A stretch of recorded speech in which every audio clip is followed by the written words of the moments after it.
దేహమందు గాయమైతే కుదుట పడుతుంది.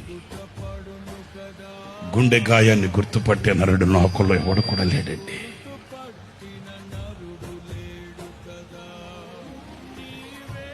కంటికి కనబడడానికి ఎందరో ఉన్నా ఆపత్కాలమందు ఆదుకోవడానికి ఎవడు కానరాని నిశీధిలో చిన్ని చేతుల్లో చిల్లర పైసలు లేక చిందర వందర చేయబడిన బ్రతుకు కుక్క చింపిన ఇస్తర్లా మారిపోతుందేమో అన్న భయంతో అల్లాడిపోతూ తల్లడిల్లిపోతున్న ఆ గుండె చప్పుడు ఎలా ఉంటుందో బహుభీకరంగా ఉంటుందండి. యెహోషాపాతు రాజుకి అదే వచ్చింది, భయపడి.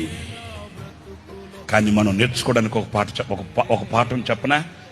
ఆ భయము కలిగిన వేళ ఏం చేశాడు అనంటే ఉపవాస దినాన్ని ప్రకటించాడంట. చప్పట్లు కొట్టండి గట్టిగా, గట్టిగా కొట్టండి.